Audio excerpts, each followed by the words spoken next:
Welcome, everybody. Please come in and take your seats. Welcome to the day after and the final panel of our US election program. For those I haven't had a chance to meet, my name is Katherine Ellena.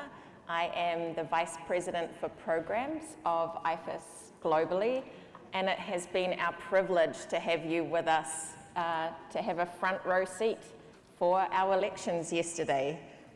This truly has been a celebration of election administration, and I was joyfully watching the photos that many of you were posting on the conference app yesterday of the polling station tours. So I hope you enjoyed seeing election administration working in America, and please continue to add those photos to the app and take a chance to look at them.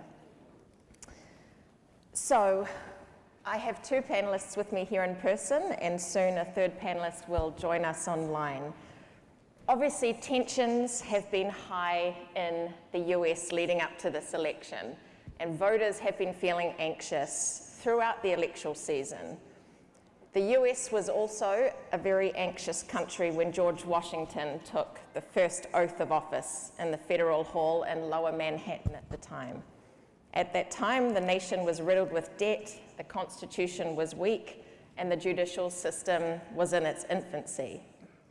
And over 2 centuries later, we've had COVID-19, we've had challenges in 2020.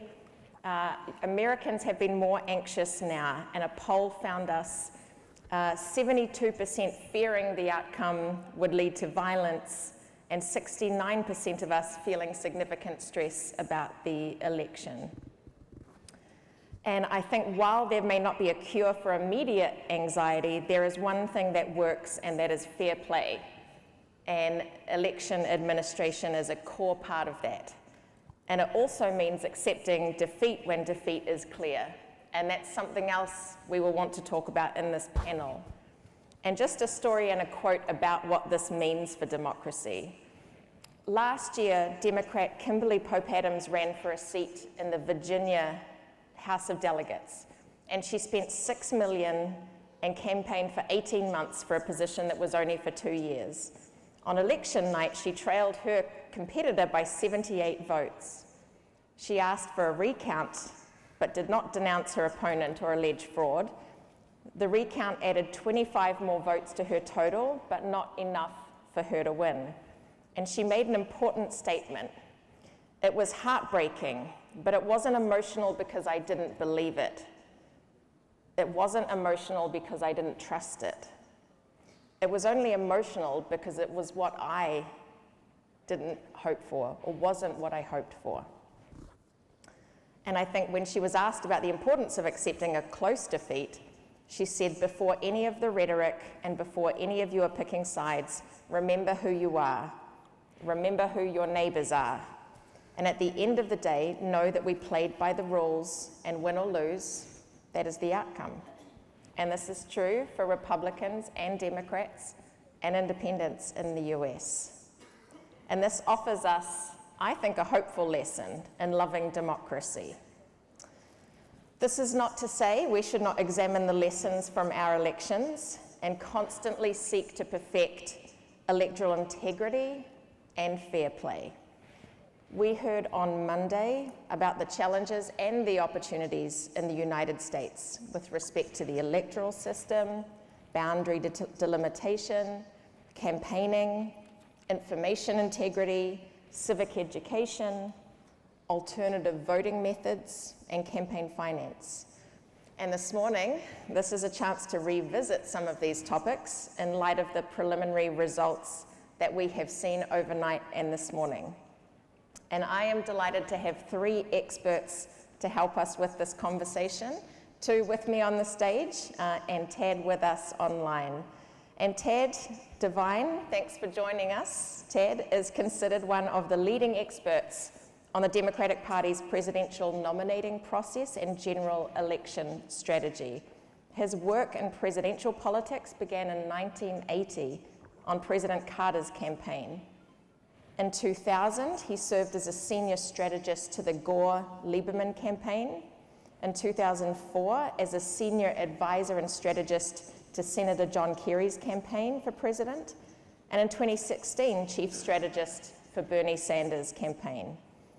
And since the early 90s, Tad has worked as a media consultant and worked on many campaigns and strategies in the United States, as well as in Europe, the Middle East, and Latin America. So it's great to have you with us, Tad. Danny Diaz, who I'm delighted to meet this morning, is the partner and founder of FP1 Strategies. He has been the communications director for the Republican National Committee and has been a part of many presidential campaigns as well as deputy communications director to John McCain's presidential campaign in 2008, and also campaign manager for Florida Governor Jeb Bush's campaign in 2016. He's also supported the Republican National Committee's media strategy for Senate approval of 2 Supreme Court justices. So Danny, thank you for taking time to be with us this morning. And finally, introducing Dean and Professor Daniel Tokaji, who just literally got off a flight and ran to the hotel. He is the Dean and Professor of Law at the University of Wisconsin Law School, and he is an authority on election law and voting rights, widely published in academic journals, and he literally wrote the casebook on election law, cases and materials in the US. He's often called upon to speak on national media on election law and voting rights. He is a graduate of Harvard and Yale. He was a clerk for the Honorable Stephen Reinhart of the US Court of Appeals, a staff attorney with the American Civil Liberties Union, and Dan has personally litigated many civil rights and election law cases in the US. So welcome to all 3 of you, and thank you again for joining us for this final panel. We will start with some questions to reflect on what we saw from yesterday, but this morning we are also going to take an opportunity not only to take your questions through the app, but to hear your voices and give you a chance to take the microphone and ask questions directly of our panelists. So we will take some prepared questions, but then we will be turning to you to ask your questions of panelists. So first question, which I'm going to direct to all 3 of you, and that is reflecting on yesterday and looking at the preliminary state-by-state results for the 2024 elections. What stands out for you so far? And maybe can we start with you, Danny? Thank you. I think I share everybody's sentiment that, taking pride and some relief in the fact that the elections went off for the most part without a hitch. This is an imperfect process, as all of you know, but from every and any fair estimate, the vote was handled fairly, counted fairly, and I think both sides kind of are in agreement on that front. And as a country, we needed to send that very important signal throughout the globe. So a huge amount of relief on either side, on both sides, with respect to that. As I went into kind of this election, I think as many of you, I was a little bit tortured. I wasn't sure what exactly was going to be the outcome. 2 weeks before the election, I felt like Donald Trump basically had it in the bag. And then kind of over the course of the final few weeks, I felt like they were shedding. The campaign was late deciders based on the way that the campaign was unfolding. But ultimately, as I kind of thought about the landscape last night and even kind of prior, there's certainly kind of a sentiment of change that's taking place that's not exclusive to us. You look at the UK, you look at some of the regional elections in Germany, and it's true across the globe. People are just generally dissatisfied with the status quo.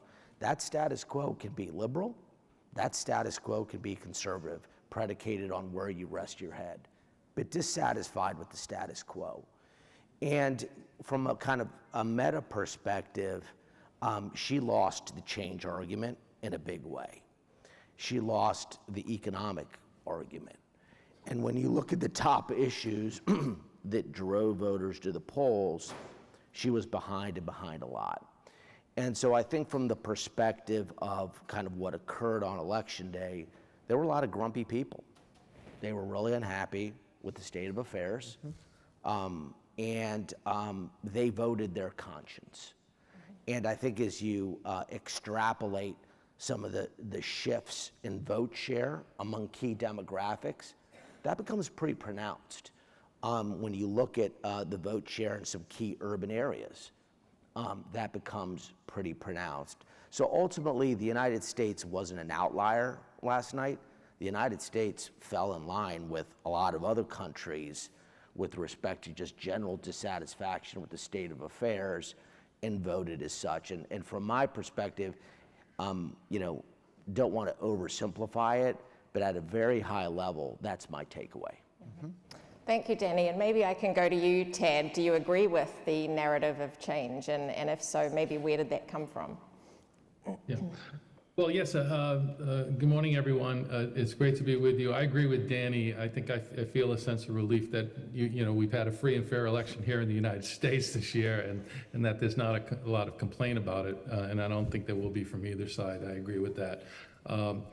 You know, in terms of the election, I mean, I think you have to be, if you do politics for a living, and it's something I've done now for, you know, more than 40 years, campaigns and politics, you know, you have to be impressed with the scope of the Trump victory. You know, he's ahead in the popular vote now. I don't know if he's going to wind up with more than 50% of the popular vote. With a lot of votes in California, they come in, it takes a little while to get that into the process, but I do think he's probably going to win the popular vote. And I think that's a big achievement. Even though that doesn't award you electoral votes under our system, I think it was very important in terms of, you know, demonstrating to people that he enjoyed the support of voters in this election and deserves, you know, the right to govern as a result. And I think that's going to, you know, be a very important thing going forward. What I was impressed by, just again, with a preliminary look at the exit polling, is the way that he, in his campaign, was able to build a more diverse blue-collar coalition of voters. Particularly the improvement with Latino voters. You know, that's a group of voters that moved towards him, particularly the men, in very large numbers. He gained a real advantage. And by the way, I have to look back and verify this, but I think this may be the first election where Latinos were actually the largest group after white voters in the electorate. You know, they were 1% more than African American voters. So you know, the second largest group in the electorate, he made tremendous advantage with them. And the advantages and the movement that Trump made, wasn't just limited to certain groups or certain areas. He was improving his performance. You know, if you look at this on a geographic, a county by county basis, I think in over 90% of the counties in the United States, it seems he's done better than he did 4 years ago. And that's, you know, that's very significant. You know, and I think that one of the reasons he was able to succeed that way so pervasively is he had a very effective campaign. You know, I've done this a couple of times, you know, on behalf of the candidates, be in charge of trying to figure out where are the battleground states, how are you going to allocate resources and also time of candidates to those states. Those are very important decisions in a campaign.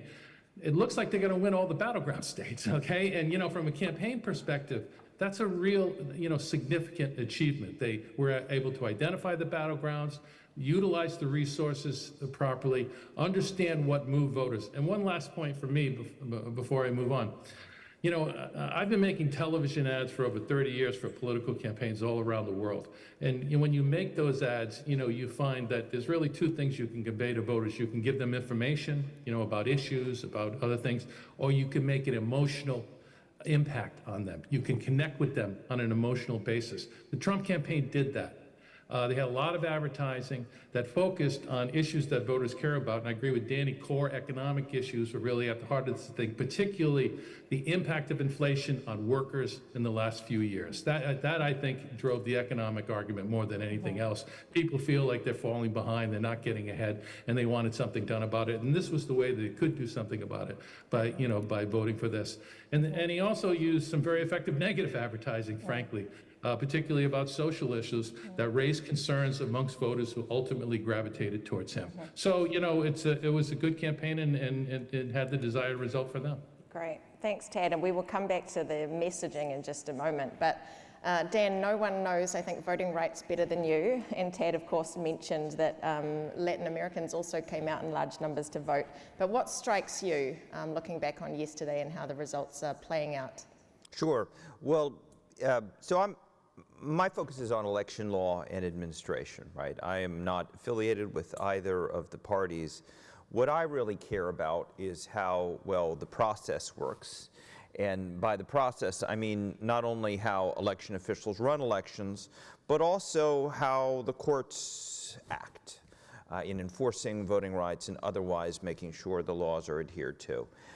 And my general perspective on that is that overall we did pretty well this election cycle. There are always problems. Some people don't get their absentee ballots. Sometimes they're not returned in the right way. Voters don't put dates on their ballots, and so they don't wind up getting counted in Pennsylvania, for example, or there are some people who are removed from the rolls rightfully or wrongfully at the last minute. There are always these issues in our elections. There are problems at the polling places, polls open late, we have lines in some places for whatever reasons that are longer than they should be. No election is perfect, but overall, my general sense of things is that things have gone pretty smoothly, not just yesterday, but over the last several weeks. We've seen a lot of lawsuits this election cycle. We don't know yet whether the final tally from this year will exceed its record high in 2020, which I believe was a total of 424 cases by my casebook co-author Rick Hassen's count. But we've certainly seen a lot of litigation cycle. The point I always try to impress on people is that is not a sign of a failing election system. In fact, when people are bringing their issues to court and trying to get them worked out there, and when courts make decisions looking at the evidence, that's how our process is supposed to work. And by and large, that's what I think happened this election cycle. I have some complaints about how our Supreme Court has been acting in certain kinds of cases, which we can talk about later if there's interest, but my overall sense of things is that our election system went well. I think the biggest problem and the most unfortunate thing we saw yesterday was some bomb threats in a number of precincts in multiple states. That's really terrible. Violence in elections is unacceptable. Period. It is just not acceptable, and threats of violence are in the same category. So that, I think, marred an otherwise really solid election day. But let me end with just one caveat. Most of you, or many of you at least, have probably heard the election official's prayer. Please, God, don't let it be close, right? When you have a close election, then the system is really put under the microscope. We saw this in 2000 and to a lesser extent in the state I was living in at the time, Ohio, in 2004. We didn't have that this time around. It wasn't a particularly close election. When I checked yesterday, Donald Trump was ahead by, sorry, I was on my way in this morning, he was ahead by like 5 million votes in the popular vote, which is a pretty substantial margin in this day and age. And, you know, in the key swing states, looks like he's probably going to win them all in any event. The electoral count isn't going to be all that close. So the system, at least at the presidential level, wasn't tested, but stay tuned. It still could be. There are a lot of congressional races still outstanding, including one in Pennsylvania, which has some issues in its system, a lot of outstanding, I would imagine, and maybe not yet counted, maybe never to be counted, absentee ballots and provisional ballots. So we still could see things happening in down ballot races, but overall I think the system performed well. Great, thank you. And we will come back to some of those court cases to talk about whether they had any particular impact on the process. But Tad, can I come back to you? And I'm going to ask both you and Danny about the messaging that you talked about. What was effective about the messaging of the two different campaigns? Where do you think maybe the Harris campaign fell down? And you talked about emotive messaging and appealing to people's emotions, but of course you also mentioned negative campaigning and maybe appealing to people's negative emotions. How did you see the messaging of the campaigns playing out? Well, I think, on the messaging front, I think the Trump people did a very good job. They had some very tough ads that they delivered. I happened to be spending some time in Ithaca, New York, where there were some house races going on, and wound up watching advertising I wouldn't see here in my home state of Rhode Island. And, I started seeing some of these Trump ads. There were transgender ads that they were running on football games on Saturday afternoon to an audience. I think that that proved to be a very effective advertising front. They also had a critique of the economy that I think resonated with people who thought they were falling behind. That was very powerful. And on the positive front for the Trump campaign, their economic messaging was really at the forefront. That's what they were talking about in their positive advertising, his stewardship of the economy, and people, they didn't really remember sort of the pandemic part of the economy, but they remembered the part before that, and they were relating to it. So I think they did a very effective job. I mean, I think the advertising on the part of the Harris campaign, was good advertising, but I think the Trump people had their finger on the pulse of the voters a lot more. And I'll just tell you from my own perspective, I was actually asked to do some work for the convention and to make some films for the convention. And originally when they brought me on to do it, it was when Biden was still running. And so the original ad for Biden that we were making was a very tough negative ad, okay? It was going to be really, really rough and tough. And then, of course, when suddenly, 107 days before the election, he was no longer running and she became effectively the nominee of the party, things changed, and we wound up making the opening film for the convention that I helped to make was from the Beyonce song Freedom. And it was a very uplifting, very, beautiful, nice, back and forth about that they used to introduce her by, they surprised everyone by bringing her on the stage on Monday night of the convention. And I think, that example is, that's how the campaigns differed. They made a decision they wanted to go, in a much more affirmative, joyful, positive, future-oriented, a new way forward, frame.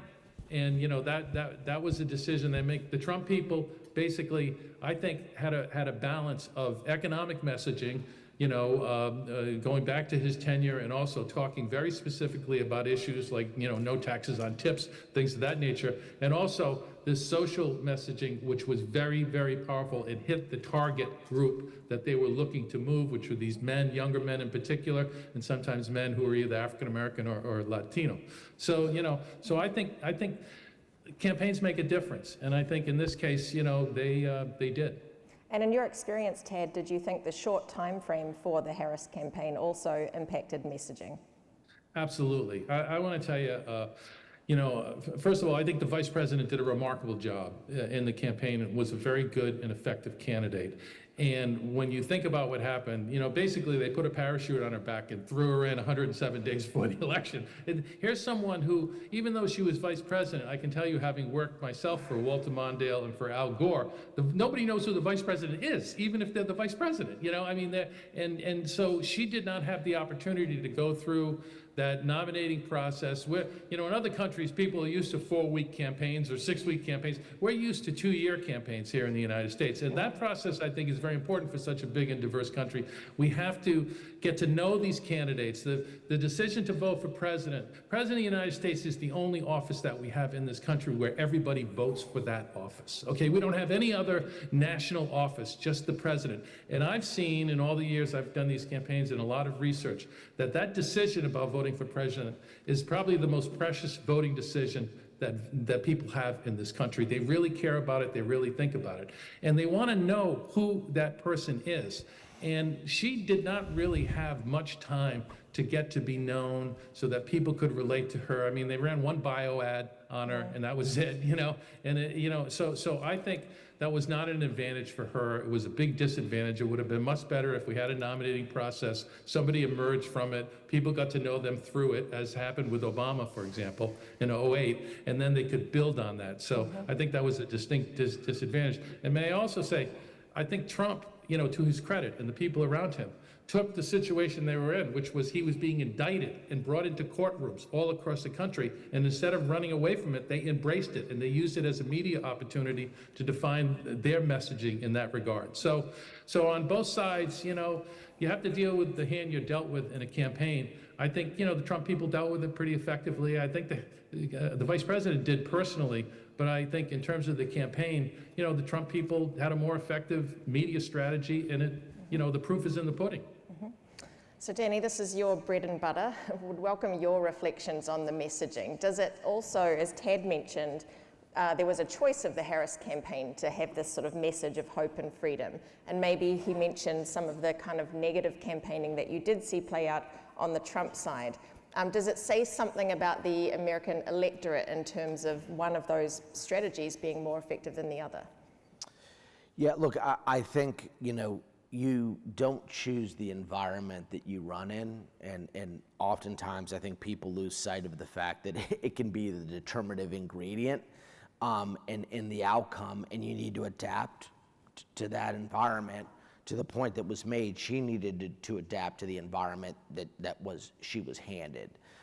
There's certainly an argument from my perspective that when she ran previously, she didn't prove to be very deft, and maybe a truncated schedule was in her favor. I think there's certainly also an argument where the inverse is true, where it inhibited her ability to make a strong economic argument because there was just such kind of limited window.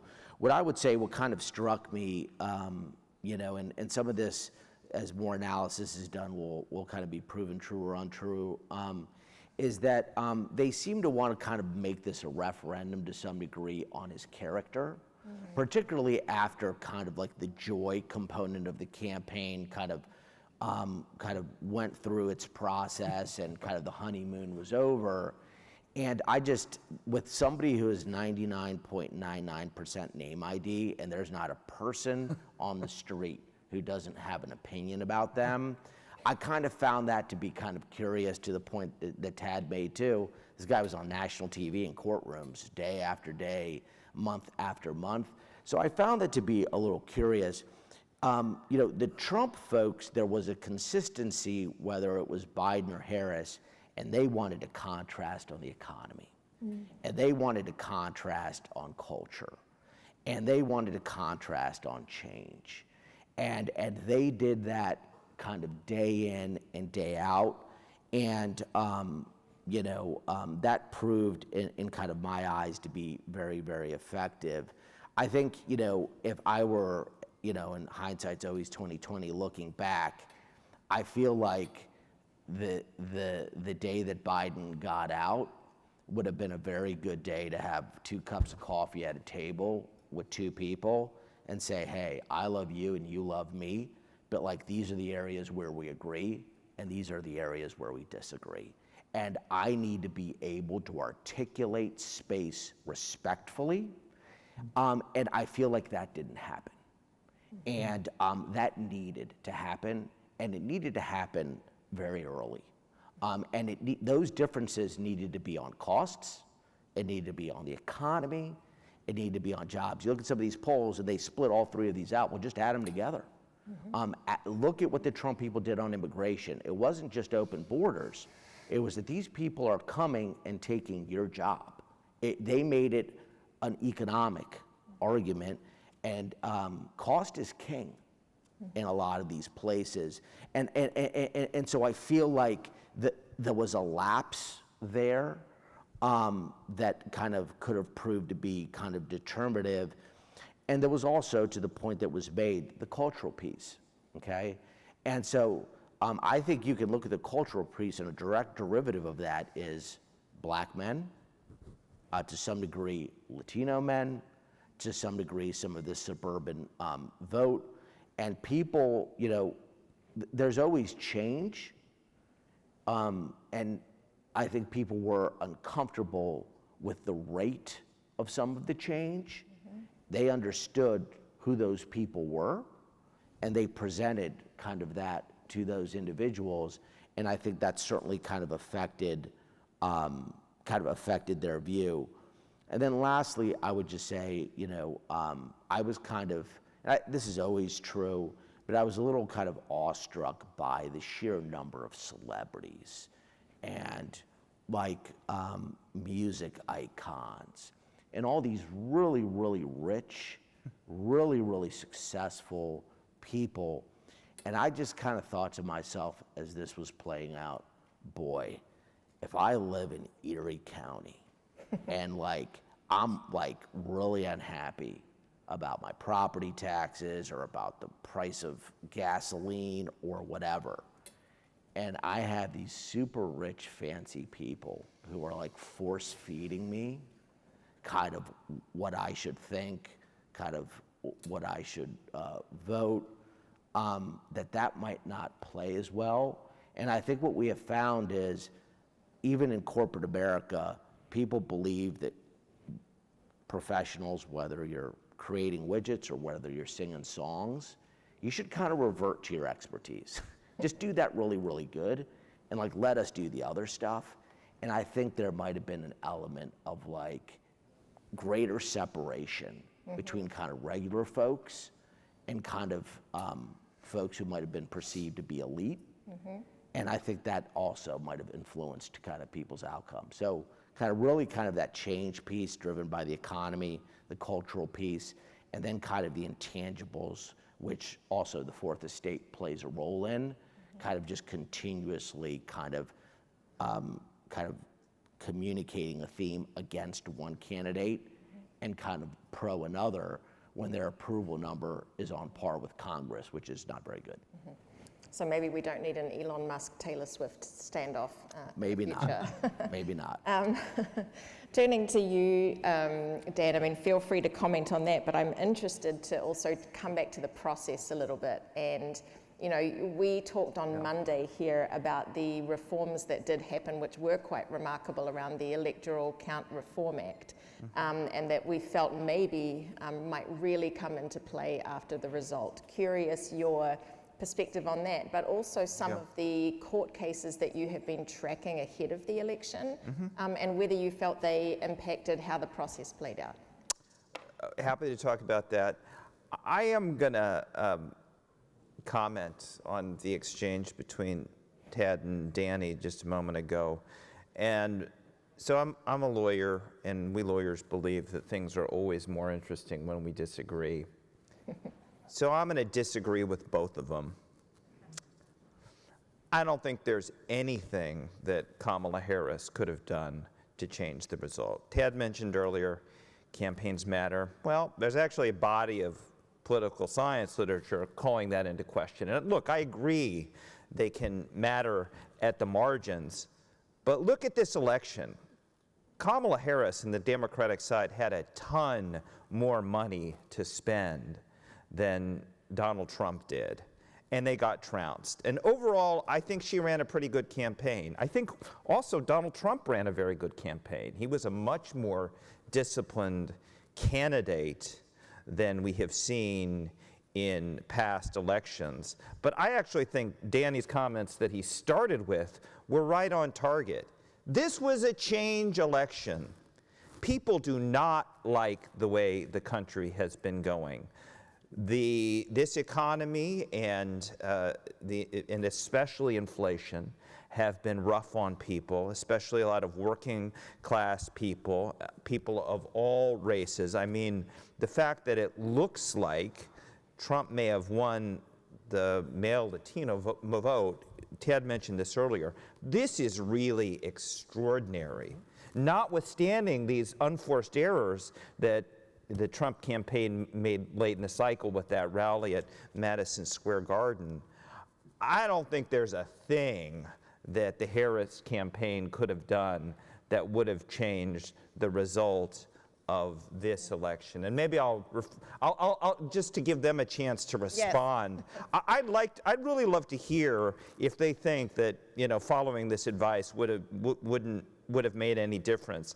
Given the margin, I have trouble seeing that. Yeah, let's come back to process, and I want to add to that question to both Tad and Danny. You know, there was a lot of talk about women coming out to vote and how that was going to play out given the debate around women's health issues and abortion in this election. Maybe commenting on that as well as some other demographic trends that you saw, and responding to Dan's comment, could anything really have been different given it was a change election? Danny. I mean, I'm happy to take a stab at it. You know, look, you have in many of the states a few point margin. And I think, like, as I look at that few point margin, I think to myself, well, the pollsters are 0 for 3. Like, they undersampled the Trump electorate yet again, across the board, third time in a row, for sure. And I always thought that, like, that was going to confront a better funded turnout operation, and we'd kind of figure it out in the margin. At the end of the day, most of these states were pretty much margin. They just all moved margin in one direction, in Trump's direction. And so you kind of certainly see the popular vote, and I think it is very good psychologically for the country that the winner of the electoral vote is also the winner of the popular vote. But this was a very competitive election by any and all indications. And you know, what I see is that Trump just did better everywhere by a little bit. In Philly, like, instead of getting 18, he got 20 or 21. Wayne County, instead of getting over 30, he got under 40. In Milwaukee, instead of getting 29, he got 32. So he just did, and you look at indies, you look at suburban women, he just did a little bit better kind of across the board. And it kind of shows in the numbers. I will say there are real takeaways to the point that you made on the Hispanic front. I mean, I ran the Southwest for George W. Bush in 2004, Texas, Colorado, Arizona, New Mexico, and he got 40%. And this is an outsized performance by Donald Trump.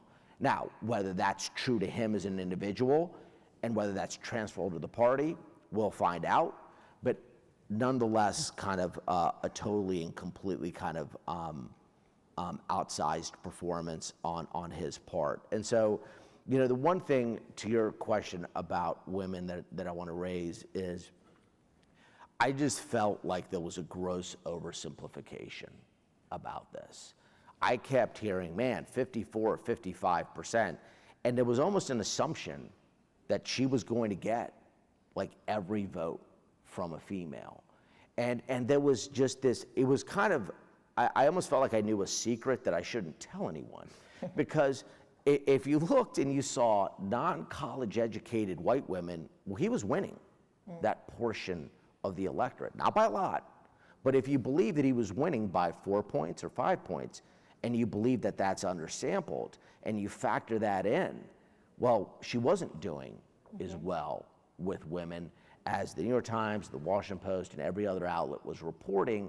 And I think that's borne out in the numbers. And yet again, you know, he did just a little bit better on that front. She did just a little bit worse on that front. And what always struck me, and I don't know about y'all's household, I know mine, and my wife is like in charge, okay? So like when it deals with costs, When it deals with decisions, whether it's with respect to our children or our parents, she's making the decision. If it's a tie, the push goes to her. And I felt like this cost piece, this economic piece, was really true to the head of households, and the head of my household is my wife, and that was kind of being overlooked a little bit on kind of the pain that they were suffering. Last point is, and it's true, we should acknowledge it, people don't want to deal with the social stigma of in their community of like being a Trump supporter. So they don't say anything. They close the curtain and they vote. Whether that's indicative of the undersample, or whether it's they got the college break or education break again, or the gender break again, incorrect, that will be determined. But these are all kind of factors, I think, that kind of led to the outcome. But I believe on the female front, it was overly generalized in a way that was inconsistent with the outcome. And just before coming to you, Ted, I want to tease that out just a little more, Danny, because I have two questions in the app from the audience that talks about obviously one candidate being a female themselves. And does it say anything that we've now had sort of 2 rounds of elections against Donald Trump where we've had a female candidate? And is there a gender bias that we see in the American electorate? Look, I think it's tougher to be a female candidate. I think and whether you're a female Republican or a female Democrat, I think it's tougher to be a female candidate.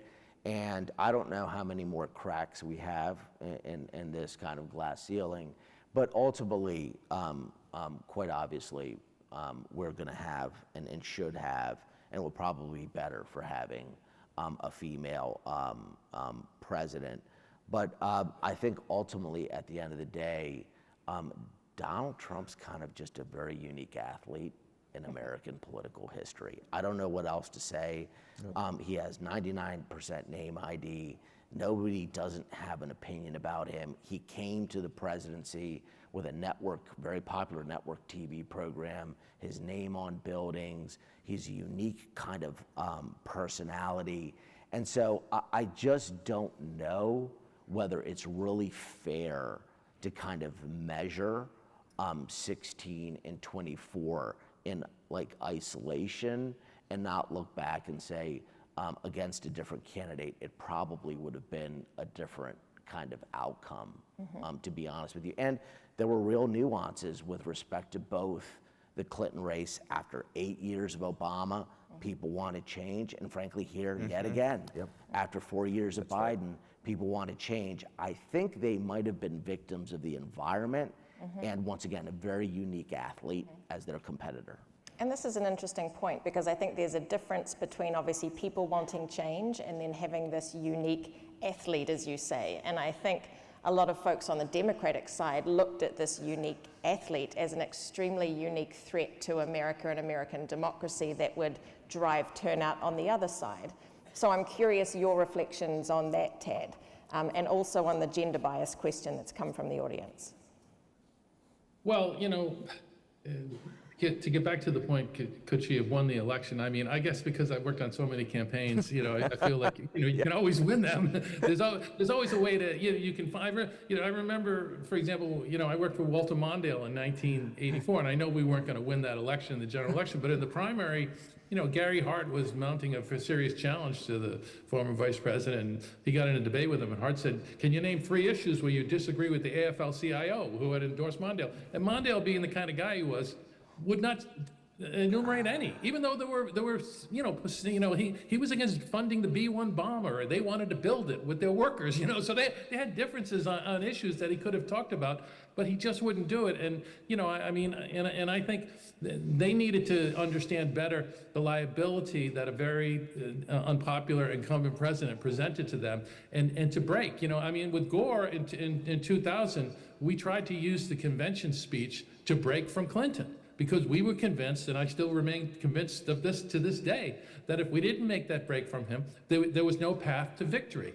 And in the convention speech, he did make that break, and then we had a debate, and he connected himself again with Clinton, unfortunately, in the debate, and that all came back. So I think the campaign could have been handled differently. I don't know if she could have won, though, frankly, given the fact that, 106 days before the election, she suddenly showed up as the nominee of the party. I think the only way, for a Democrat in this cycle to beat Trump would have been to go out and win the nomination in the nominating process, to go through all those states, to get known by people, to expose them to the media and everything else that you can in those primary states, particularly the battleground states, and then to build on that by consolidating the party behind their leadership, and also, most importantly, getting a big nation comfortable with them and their leadership, the way Obama did, for example, in 2008. That was, in my view, the only way to win this election for a Democrat.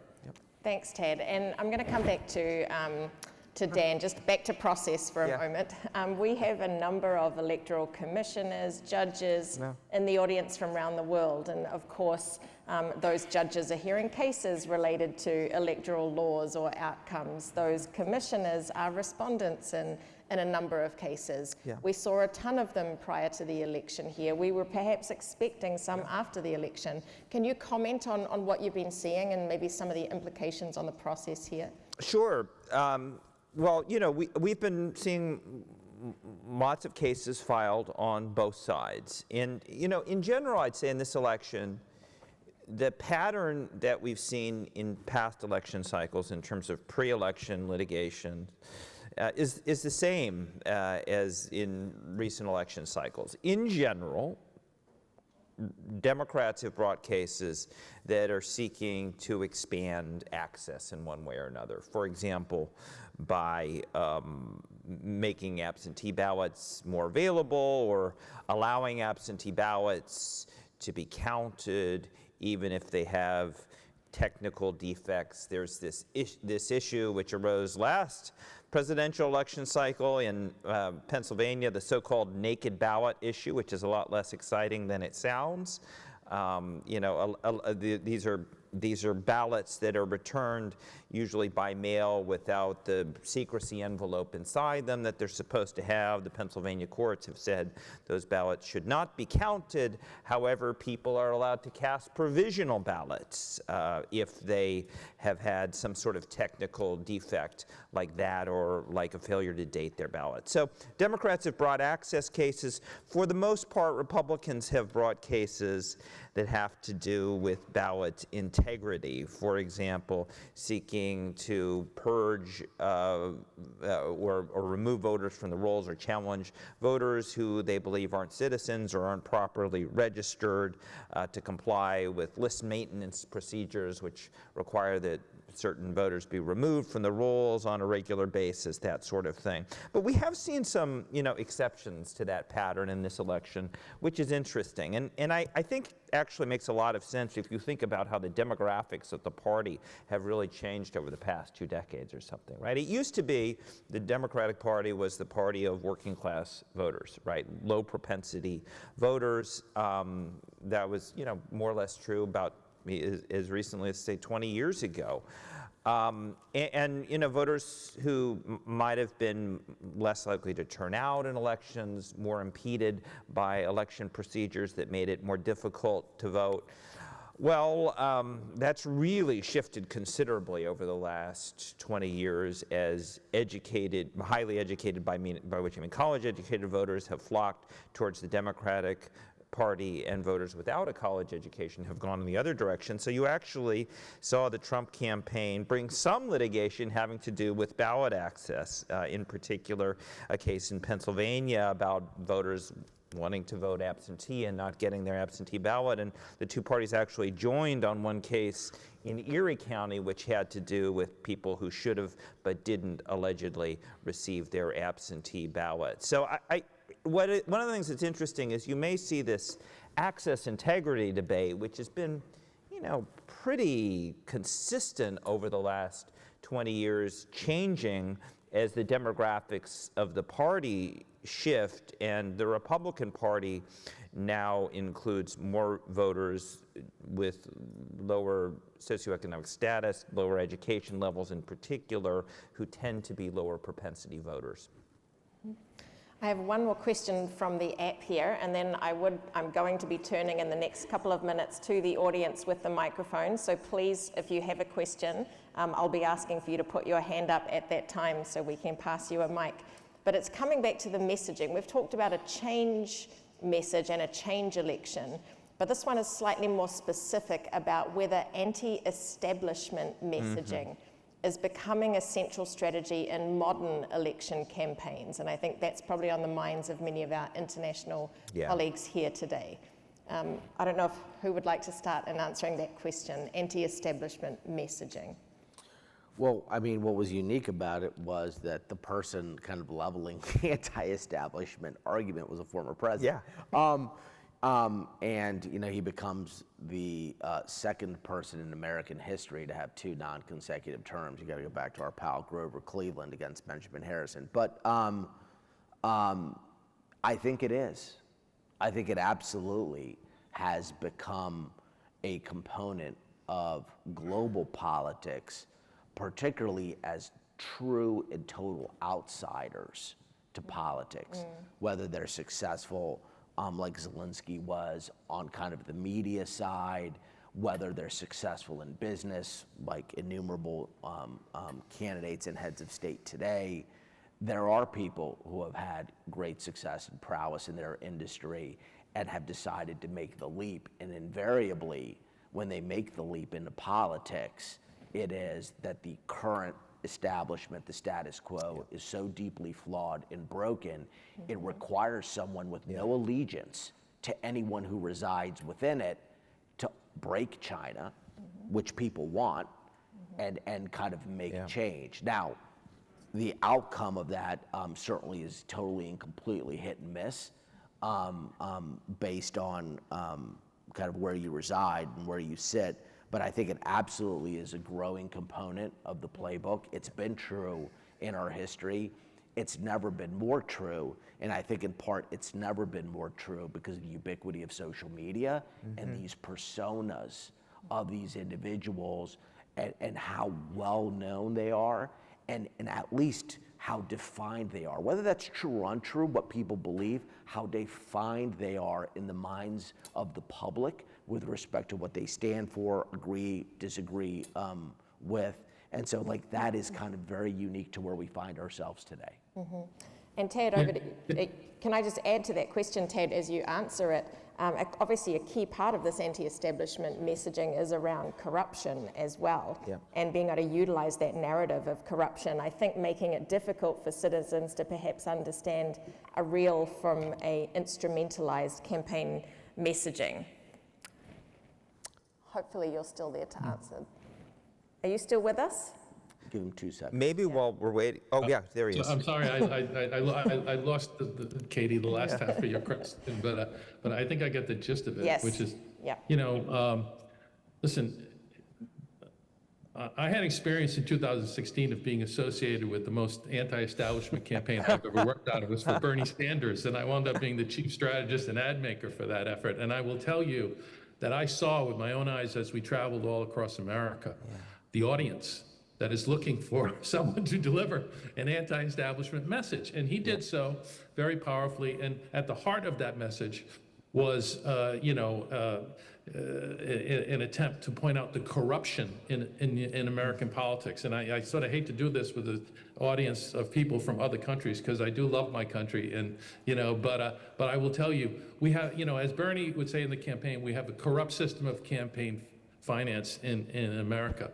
And that corrupt system of campaign finance holds in place a rigged economy, okay? And that message of a rigged economy held in place by a corrupt system of campaign finance, really lit a fire in that election cycle. And Donald Trump, I think to his credit, recognized that and picked up a lot of the rhetoric, a lot of the orientation that Bernie was delivering in places like Wisconsin, where he won an open primary, Michigan, where he won an open primary, New Hampshire, where he won an open primary. A lot of these places where the primary system was available to someone from the outside to come in, open primaries. In other words, just Democrats could vote in a lot of primaries, and in other places, independents could vote. And he won almost every single primary that was an open primary in the country. And I think Trump picked up on that, because that message of standing up to an establishment where people were taking care of themselves, Trump had different language for it. He talked about the swamp in Washington. He talked about other things. But he and Bernie, in many ways, when it came to this topic of being anti-establishment, we're saying exactly the same thing.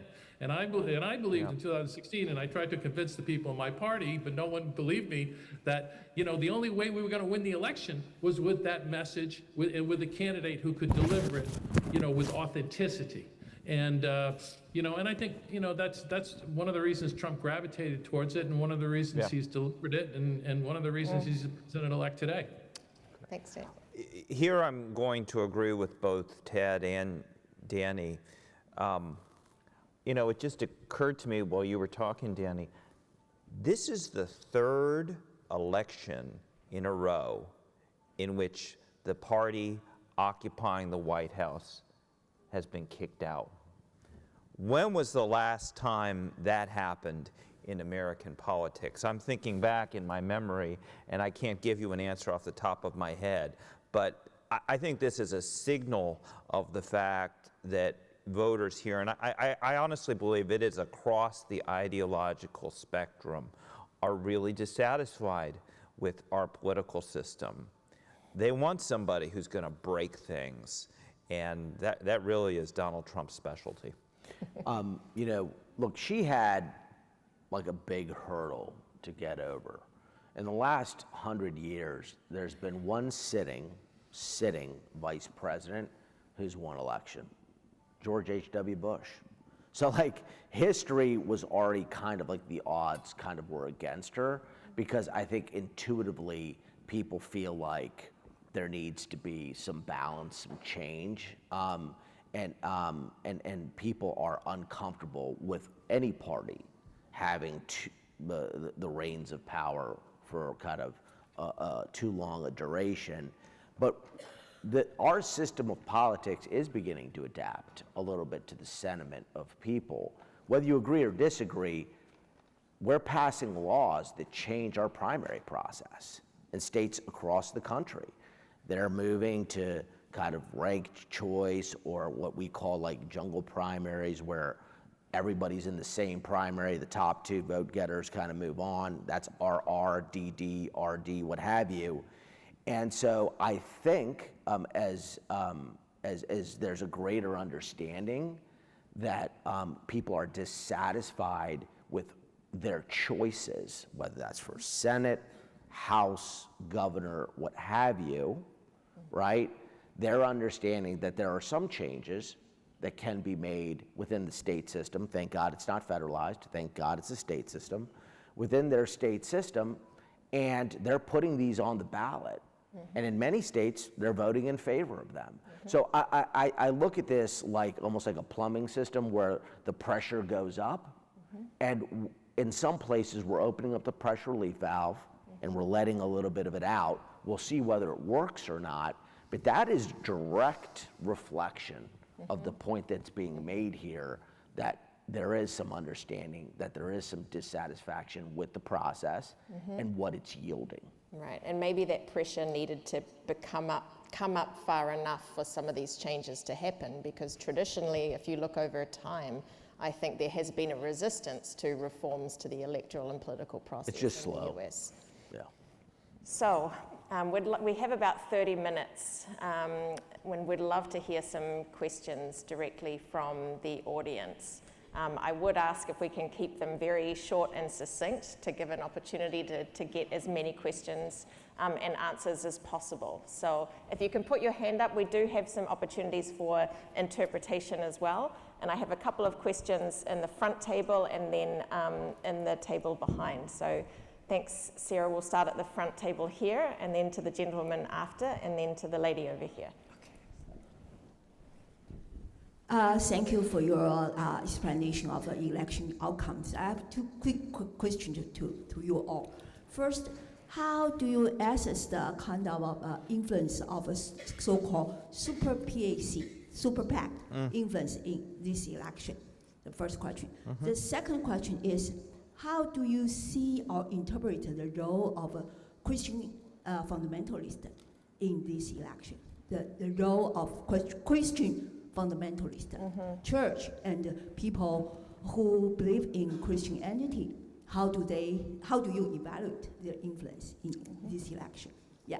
Thank you. I'll take the first one and leave the second one to you guys. So the first part of the question had to do with the role of super PACs and other outside groups. Yeah, they're certainly playing a more important role in our political system. And I agree with what Tad said a few moments ago. I think we have an extremely broken system of campaign finance. In fact, I wrote a report 10 years ago where we interviewed people across the political spectrum about our system, which is more or less functioning the way it was then. This is right after Citizens United and the advent of super PACs. Nobody would design a system in the way that our system is designed, where basically, if you go through the candidates and parties, there are limits, but if you go to these outside groups, super PACs and nonprofit organizations, where a lot of the money is not only unlimited, but untraceable, there's no limit on how much you can give through that system. And we're seeing those super PACs play an increasingly important role. And what was interesting is, like, Democrats typically blame the Supreme Court, and Republicans blame mostly the McCain-Feingold law, the details of which I won't go into it here. I think the key point is we do not have a system of campaign finance regulation in this country that is working very well. I quite agree with what Tad said earlier. I think we have a system in which effectively it's legal to buy access and influence. People think all this money that wealthy individuals and entities are throwing into campaigns is really about influencing the election. Well, as we just saw, the candidate who spends the most money doesn't always win, but this money that's being spent, the folks who are spending that money aren't dumb. A lot of what they're buying is access and influence, regardless of who wins office. And I think people may not understand the details. It's complicated. It took me years to understand how our federal campaign finance system works, but I think it's a really big problem. Danny, you're smiling. Do you disagree? I mean, I'm, as a consultant, conflicted here, I must say. I mean, the current system is pretty good for business, but like, the inverse of that is that it lacks accountability, like, by a lot. And the fix, to me, and I'm a simple dude, is not overly complicated. Like, put the power back in the hands of the candidates, put the power back in the hands of the committees that are designated to represent either the party or the candidate. There are party committees, candidate committees. Let them accept as much money as they want to accept.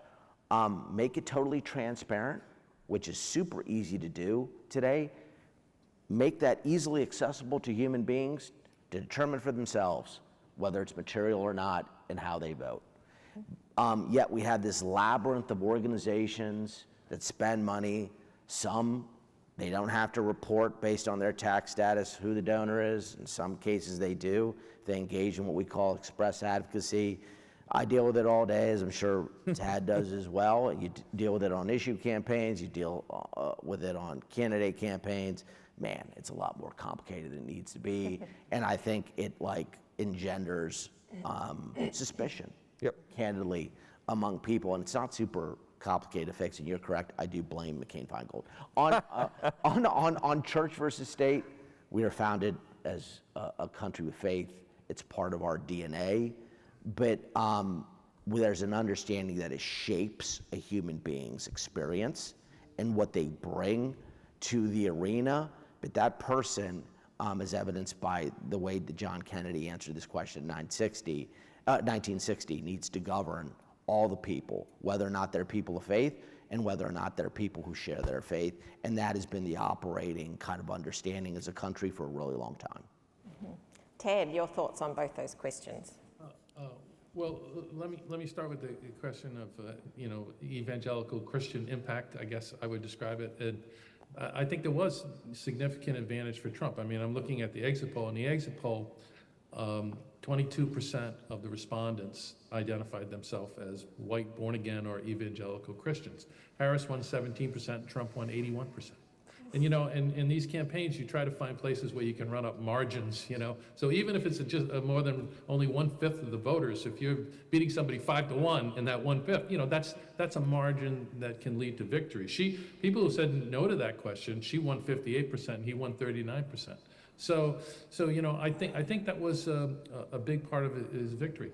You know, in terms of the PAC, I mean, my own view is I understand, as Danny says, you know, when you know, some PAC wants to hire me, I'm available, you know, to go make an ad for them. So, you know, that's just the way the system is.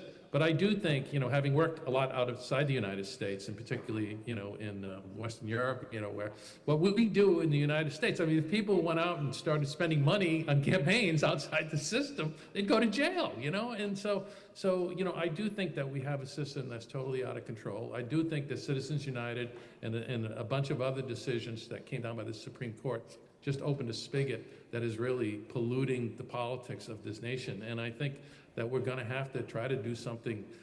I don't see it happening very soon, okay? Yep. But I think, you know, we're going to have to do something to stop that from happening. And I agree with Danny in that whatever system we have should be open and transparent so that people can see where the money comes from.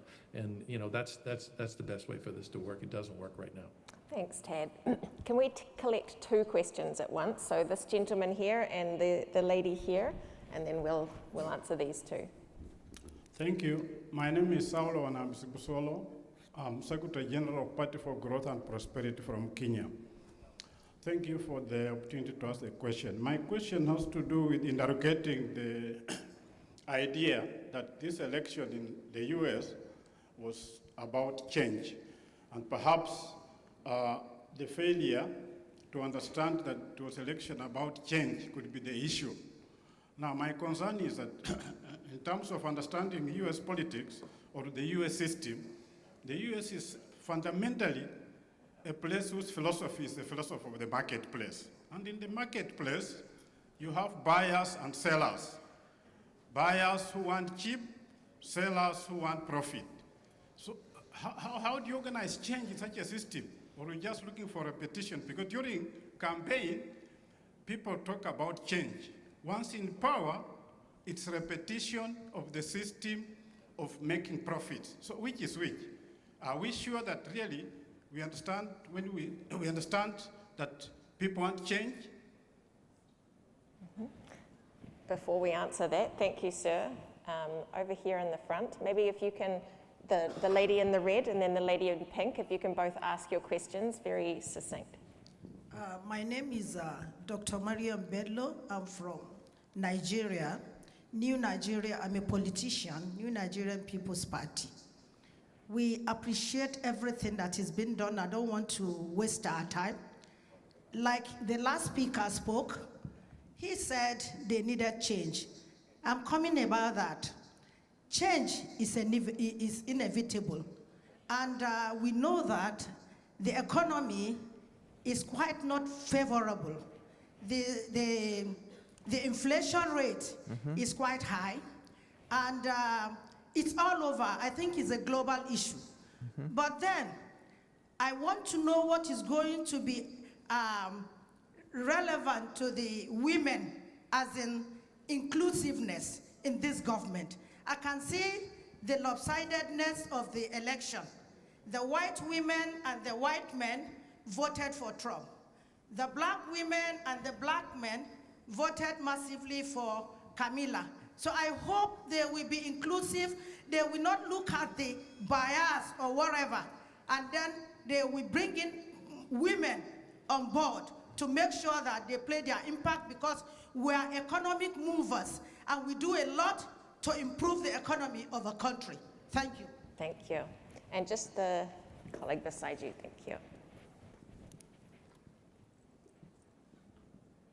My name is Mrs. Elizabeth Mukocha. I'm a legal practitioner.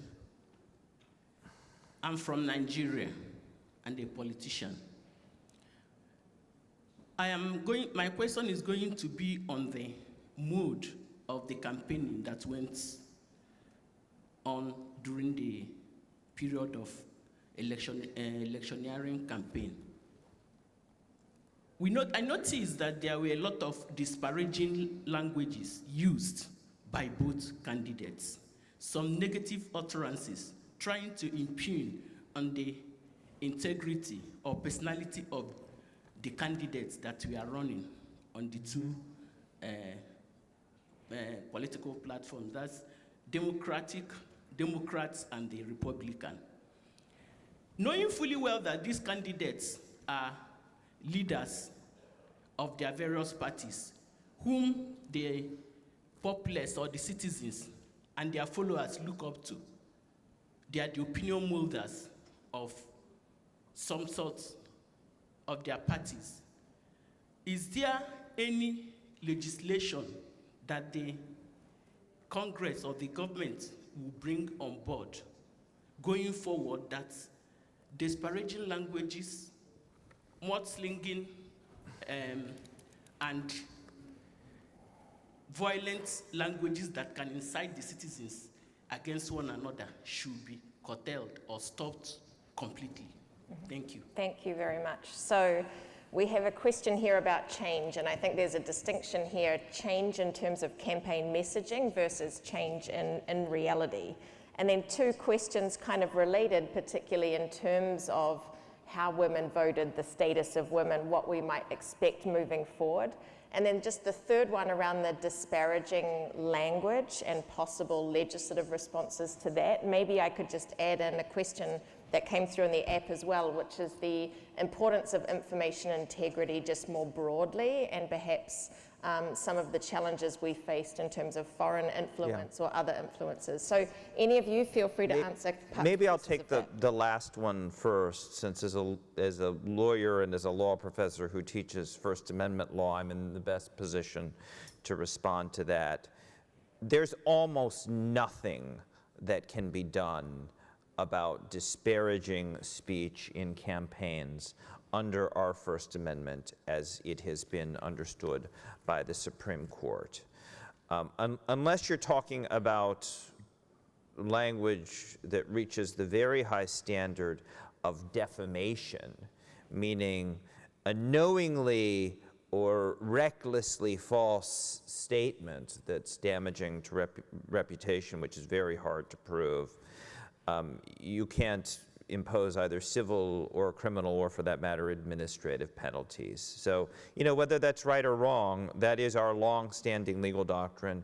We tend to protect speech, especially political speech, to a much greater extent than other countries do. There is a prohibition on foreign contributions and expenditures in U.S. elections, and we did have some of that, especially in the 2016 campaign, but we'll have to see whether that was really an issue this time around. I suspect that if it was, in line with our conversation earlier, certainly not enough to have made any meaningful difference. So Dan, if there can't be any really likely legal responses, what do you think about cultural and normative responses or changes in the US and how likely they might be? I'll leave that to my co-panelists. Any of the questions that came up, Tad, Danny? Yeah, what's interesting is when you make a candidate ad, you can't take down the candidate ad, even if you disagree with kind of what's been said in it, even if it's kind of infactual. If a third party runs an ad, that ad can be taken off the airwaves if it's proven not to be factual. To kind of get back to the previous question about our system and the labyrinth of rules that are applied as you operate within the system. Look, the First Amendment governs, period. And there's an understanding and belief that people can discern based on the tone, based on the argument, whether it's credible or whether it's counterproductive and reflects on the person who's issuing it. But as a country, we do have boundaries on the First Amendment. I can't stand on a plane and yell bomb. I can't stand in a theater and yell fire. There are prohibitions on the First Amendment. But with respect to this specifically, the answer's not really. Tad, I don't know if you have thoughts as we wade through these questions. Well, yeah, I just would comment on the idea of, this being a change election, the issue of changing the election. I think it was, very much a change election, and I would cite as proof of that the exit poll. This is how we try to understand what voters did in the election yesterday, or in the many days before when they voted. And one of the questions that was asked is which candidate quality mattered most. Okay, the quality that the number one, with 30% of the respondents said the quality that mattered most was ability to lead, and Trump won that group 65-34. Number two, not far behind, was can bring needed change. Yeah. Trump won that 73-25. Okay, so that's that's why he won. Okay, people and I've done a lot of campaigns in a lot of places. I mean, I think and I've done a bunch of campaigns in Latin America, and I would usually arrive and they'd show me this research and stuff, and I'd say, okay, here's the campaign, cambio. Okay, you are the change. We will bring it. Because people, particularly people. We don't see it maybe as much as in the United States, but we did in this election, where people feel frustrated economically and feel that they're really being hurt economically. We saw it in 2008.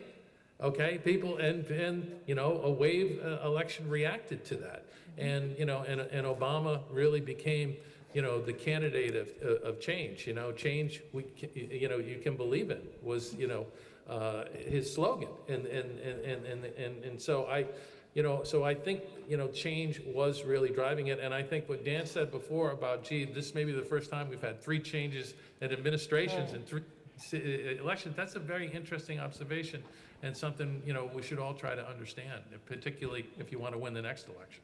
To the question about inclusiveness, look, this is a presidential year, so the turnout is super outsized. Voters that don't normally show up for races for Congress, Senate, what have you, show up in a presidential year. And if the governing party doesn't represent inclusiveness, there's a check on them.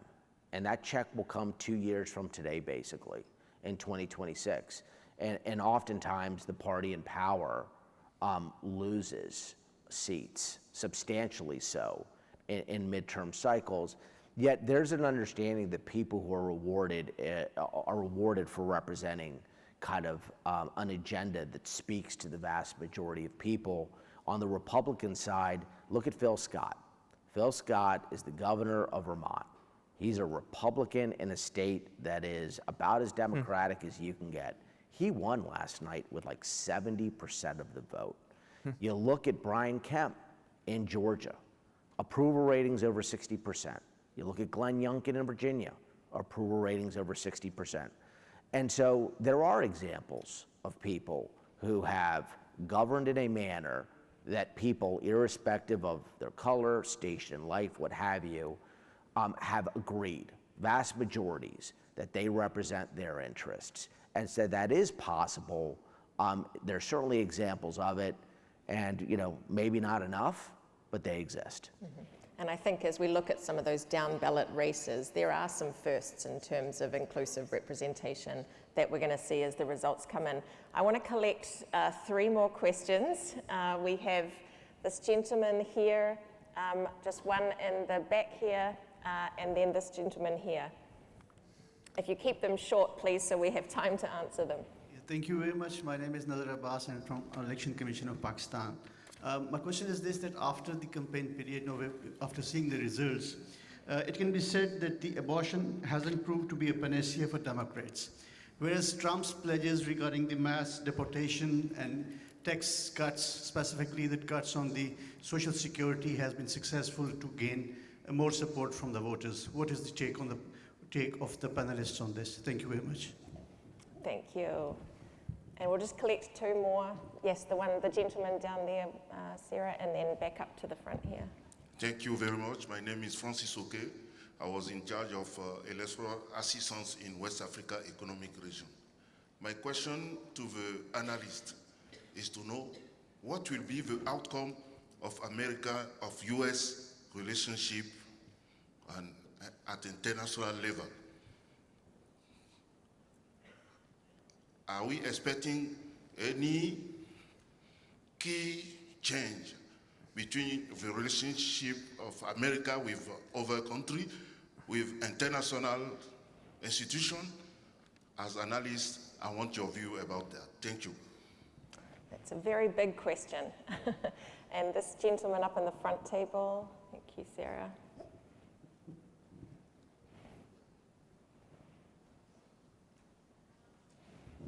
Thank you very much. I am Kyung-uk Min. I am from South Korea. I was the presidential spokesperson, and for 23 years I was the TV reporter.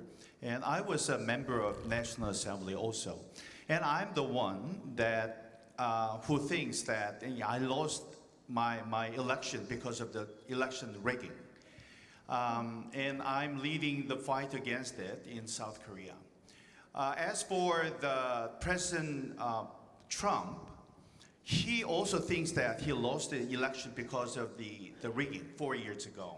When we think about his character, he would do something to change the present election system in the states. So, what do you think would be the direction of the change in election system in the states? And for your information, we made a very decent documentary, 34 minutes long documentary, and I posted it in the IFES forum. So if you are interested in what's happening in South Korea for the last 5 years, you can look it up and enjoy the document. Thanks very much. Thank you. I'm wondering, Dan, if I can go to you first on this last question. Yeah, happy to talk about that. So, election rigging, we saw a lot of complaints about that from Trump and his allies back in 2020. And not just complaints made in public fora, but complaints that were filed in court in the form of lawsuits. 73 cases in all brought after the election seeking to challenge the result, alleging all sorts of fraud and other kinds of wrongdoing. And 71 of those cases he lost completely. A couple of them he won on very small issues. Why? Because our judicial system performed as it was supposed to. And as I mentioned earlier, I think our judicial system performed pretty well this time around. You can make all sorts of false claims that you want to make in the public square. As I just mentioned, our First Amendment protects a lot of false speech. But you can't make those claims in a court without presenting evidence, or at least if you do that, you're going to lose, and you may get sanctioned or even disbarred afterwards, as some of Trump's lawyers were after the 2020 election cycle. What do I think, Donald Trump's going to do prospectively on this? One of the things that's important to keep in mind is that most of you probably already know of this, but we have an extremely decentralized system. The vast majority of the laws that govern our electoral process are made not by Congress, but at the state level. We could see some election integrity laws passed at the federal level. I suppose I could imagine laws that require more screening of non-citizens from voting rolls, for example. That would bring together his concerns about election integrity with his concerns about immigration. I'm not sure if it's going to be a top priority, but I'm long past trying to guess what our former and future president will do next.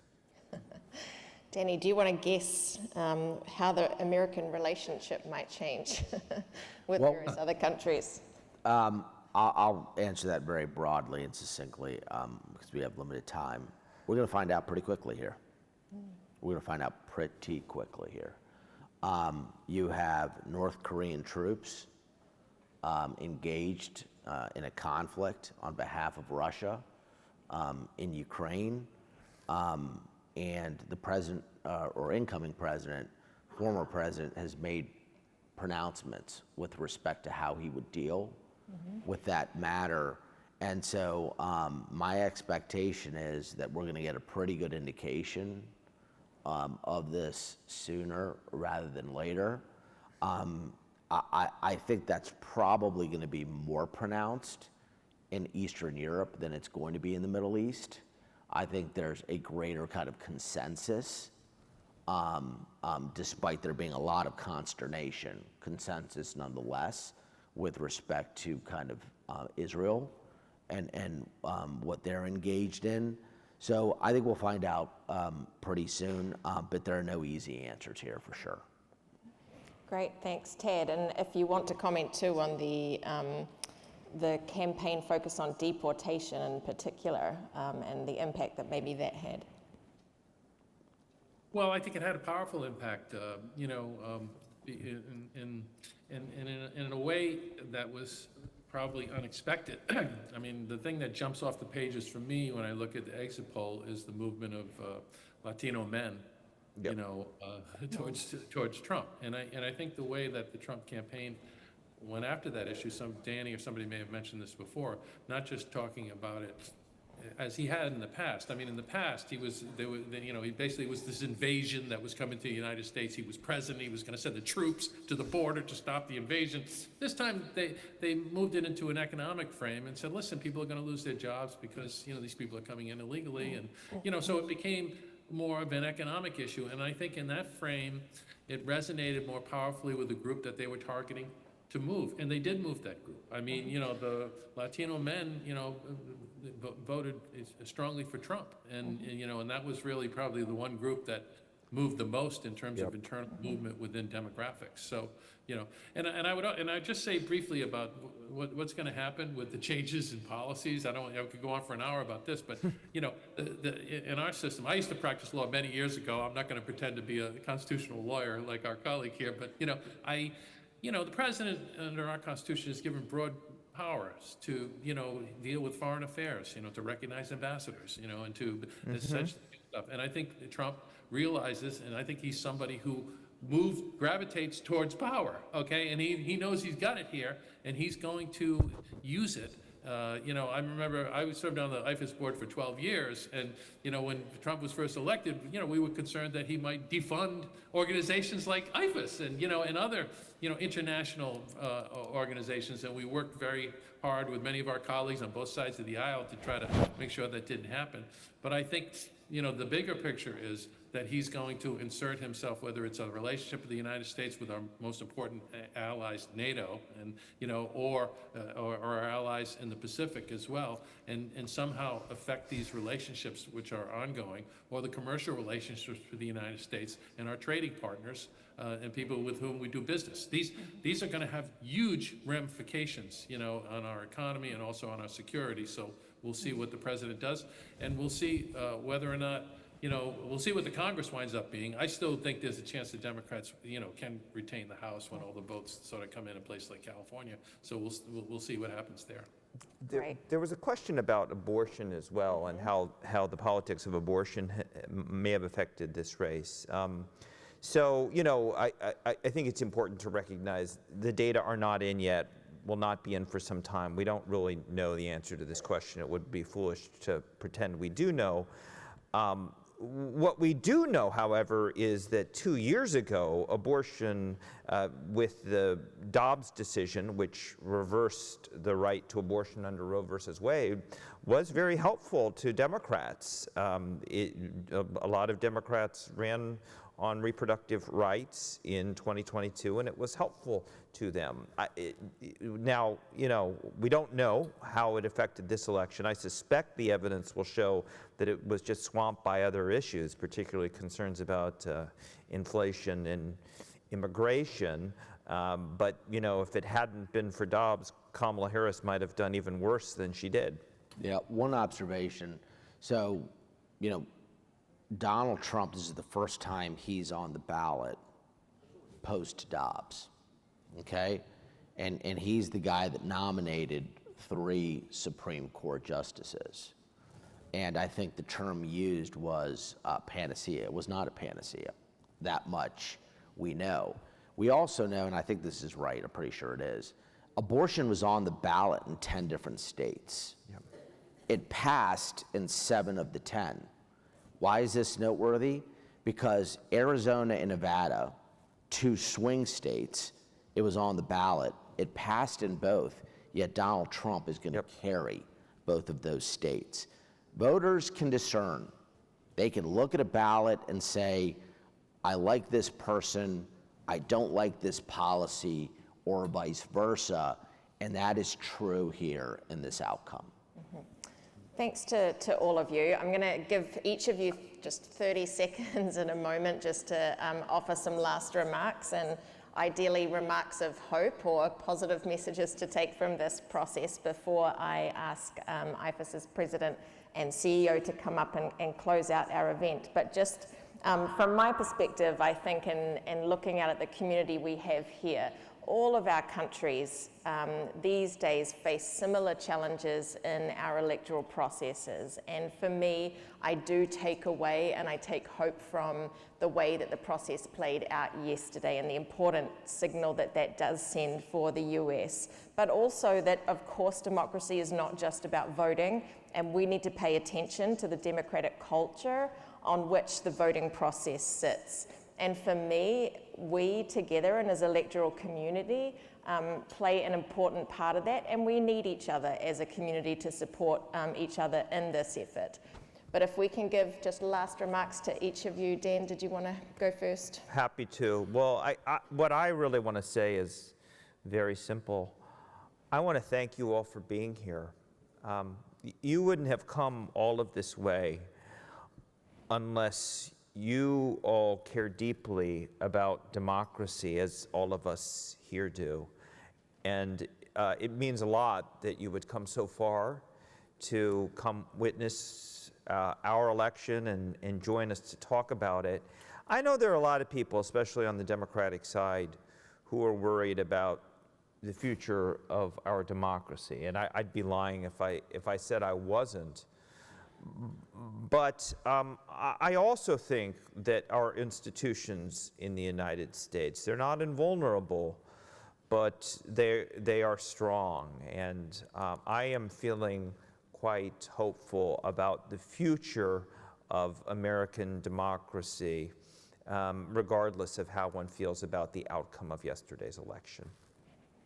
Danny? I've been around for a while. I've won some of these. I've lost some of these. And so, you know, I kind of understand how it is to be on the other side. And from my perspective, I have older kids, and their views of this outcome are playing out on my phone via text message right now. Some folks are happy, some folks are unhappy. And I just believe that trying to project a little bit of grace goes a really, really long way. The process is played out. The people have spoken. And it's time for us to get some work done and be responsive to our constituency, the voters, and hopefully kind of we're able to do that, and we're able to kind of show the world that we still deserve the right to be considered a preeminent country on the global stage, dependent on how we conduct ourselves. Thank you, Danny. My daughter was also trying to FaceTime me during this panel. Yeah. Ted? Well, I would just say that while I'm not happy with the outcome of the election, I am very happy that the United States has had a free and fair election for all the world to see. And and I think in some measure that is because in between the last election and this one, whether it was the reforms implemented that the Congress adopted, or whether in all across the country in the way that votes were counted, the administration of the election by local authorities is in the way we do it here in the United States, that a lot of people worked hard to try to make this system work better, and it did. And so, I think we can all be proud of that, hopeful.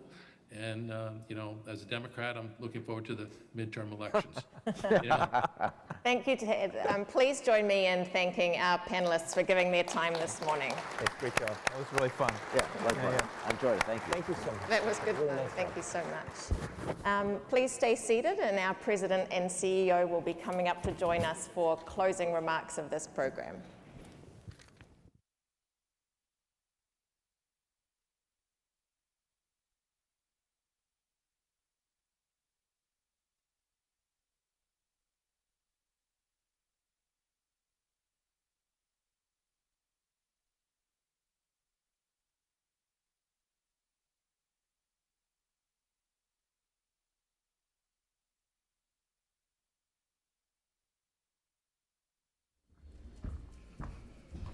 Hello, everyone. Hello. It's so nice to be with you. It's been a busy and I hope enjoyable and rewarding for you 4 days. I want to start by thanking all the sponsors of this event who made it possible. Microsoft, our platinum sponsor, Smartmatic, our gold sponsor, and all our sponsors who help put this really fantastic production on. I also want to thank all of my IFES colleagues who have been working not just for weeks but for months to make this event as rewarding and interesting and educational and productive and enjoyable as it could be for all of you. I'm very, very grateful to my IFES colleagues. Katie and I did not coordinate our talking points, but she referred to America's first election and President Washington's inauguration. America's first election actually took place over 3 weeks in 1788 to 1789. The election that ended yesterday was the 59th presidential election on 4-year cycle that the United States had. And as you all have seen by now, as we've heard a little bit this morning, that election, the election that you all just witnessed some of, went off well. It was administered well. The counting was done well. There wasn't violence. The results have been accepted. And this is important for any election anywhere in the world, a small local election, a large presidential election. But after the experiences in the United States in 2020, when there were some very significant challenges, as we all know, to the US election, it was very important for Americans, but also those who look to American elections and democracy as a signal sender. It was very important that these elections were properly administered, and so I think we can all be grateful to that, and also grateful to all the U.S. election administrators and officials who have been working so hard to pull off this election. As we know, every election system is different, with different approaches on how to handle critical functions like registration, voter identification, results counting and transmission. And that diversity, I think, can be very good. We can learn from strengths of different elections. But something that all elections need to have in common is trust. And we've been talking about that on and off throughout the past few days and how important trust is. I learned a lot of things in the past few days, but one interesting thing I learned yesterday was not just how important it is to trust election officials, and the group I was traveling with yesterday, visiting polling sites, we were talking about that. But an election commissioner talked about the importance of trusting the voter. And so, as I think many of you saw yesterday in Washington, D.C., voters do not need to present identity cards. I voted yesterday with colleagues and friends from Kenya and did not present an ID card. I think that that's an unusual system, but it talks about the issue of trust and how trust is built in different societies, different election cultures will of course vary, but thinking deeply about building and sustaining trust of the electorate in the process is really one of the most important functions that election administrators have, but also political parties and candidates, legislatures, parliaments have a role in helping to build the trust of the electorate in the process.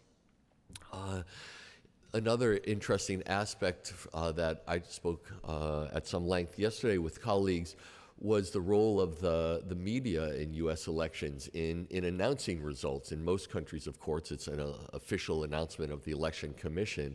And here, as we were watching yesterday on the screens and then later on, we're all looking to the media to tell us what is happening, who is winning. So another interesting aspect of having trust in the media, trust in the information we were receiving. I really learned so much. Of course, we tried to design this program in a way where all of our international guests could learn about the different aspects of America's presidential election and other elections. But I know I learned, and my colleagues at IFES also learned so much in talking to you, and I'm very grateful to all of you for that. But I hope you really were able to learn about the elections and get out of this program what you hope to. I hope that you saw some good practices, maybe some good technology that might have some applicability in your own country. I think there certainly were some very strong aspects of the way elections are administered in Washington, D.C., Virginia, and Maryland, and I really hope that you were able to take away from your experience some findings, some lessons that will be applicable in your countries and for the benefit of the voters in your countries, including on that aspect of building trust. While there is so much diversity across different election systems, one thing, in addition to the importance of trust, that all of us have in common is the role of election workers, election administrators, election officials, the dedication that is required, the sacrifice often that is required. More and more, of course, we see election workers coming under not just pressure, but even attacks, excuse me, threats of violence. There was a lot of concern in the United States in the run-up to this election that election workers could be attacked at their polling sites, or much more security measures put in place to protect election officials. And I think election administrators, election officials are some of the least understood, least appreciated, but most important civil servants in any country. And the role that all of you play. And we heard from Ann Applebaum at the start of Monday talking about the role of election officials, election commissions, election administrators. And I really appreciated what she said about that role and how important all of you are to your democracies, and not just the elections, but for the democracies. Democracies depend on elections, but elections depend on you. And you are our leaders, you are role models, you have incredibly difficult jobs.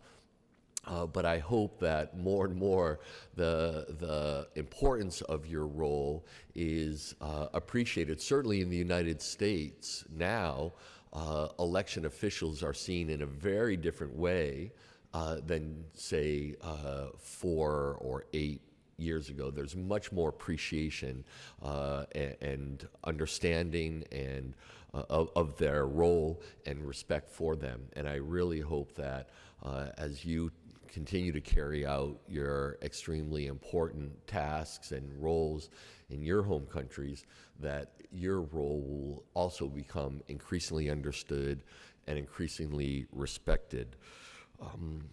Obviously, your jobs are so difficult. The future will have many challenges in all democracies. Every election cycle, there will be challenges. There was a very interesting question from our friend from West Africa for the panel we just heard about what is going to be the impact of these election results on the U.S. role abroad. And while I don't want to try and speculate on that, I will say that I have very high confidence that the United States will continue to be a strong voice for democracy as a governing system, but also a set of values where people get to choose their leaders, and that the United States will also continue to be a strong advocate for electoral integrity and to support efforts of governments and election commissions and electoral judges and civil society to promote electoral integrity in countries around the world in the years ahead. And I am absolutely committed to ensuring that IFES continues our hard work, as we have over 37 years, to be at your service, to be at the service of democracy and electoral integrity in countries around the world. We are so very privileged and honored to be able to work with election commissions, work with electoral judges, work with anti-corruption agencies, work with our civil society partners, universities, to play whatever role is most helpful and most appropriate in a given country. And I can assure you, you can count on IFES being at your service in the years ahead if there's anything we can do by partnering with you to help you in your responsibilities. As you head home in the coming days and you get back to the responsibilities you have in your office, in your home country, I know sometimes they will seem daunting, huge, overwhelming, and the role of election officials can be a very lonely one for reasons I was talking about before. People don't understand, people attack. No one's ever happy with, or often it's the case that no one's happy and political parties are attacking you, etc. But I hope that as you confront those challenges, that you will not only have some of the learnings and experiences from the program of the last few days, but you will take some comfort and reassurance in knowing you are part of this global community. All those friends and colleagues that you have been spending the past few days with, you're not alone. You have this great group of people who are in similar positions as you, working around the world. And it's not just organizations like IFES who want to partner with you, but there are different regional and global election organizations, and certainly you have hopefully made some new friends, professional acquaintances, but also friendships that you will carry on in the months and years ahead. I hope you have new phone numbers and you can be messaging people from different countries and continents where you may have a question about how they are handling or have handled a challenge that you are confronting. So it's really been such a pleasure for us the past few days. I want to end by just reiterating two of the closing comments of panelists that we just heard. One from Danny Diaz, who said, we have to go on and get the work done. That certainly is going to be the approach of IFES in the months and years ahead. We're going to be working hard and pursuing our mission in partnership with many of you and other international partners around the world. Our mission is to together build resilient democracies that deliver for all. That's our mission statement, and we will be working very hard every day to help deliver on that mission with all of you. And then finally, what the professor said, he stole my last talking point, is to thank all of you for being here. Thank you for making the effort to travel inevitably a long way, in some cases a very long way to be here. Thank you for your engagement over these past few days. I had such a good time just on a personal level these past few days. So many good conversations with old friends, with brand new friends I had just met. A wonderful time visiting polling sites at all the events. I had a great time. I hope you also, on a personal level, really enjoyed yourself. You made the effort to come here. I hope very much that you got out of it what you were hoping to, but also that you were able to develop some new friendships. So we're so grateful for you, to you for coming, engaging in all the programs, being here, being friends with IFES, being friends with us personally as well as professionally.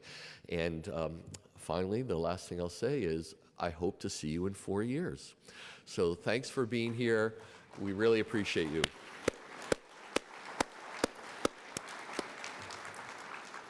And please do fill out the survey that has been sent to you on the app. We want to know how we can make the election visitor program 4 years from now even better for all of you. So we would greatly appreciate your feedback via that survey on the app. I hope you enjoy the rest of your time in Washington and look forward to seeing you hopefully in your own country. Thank you.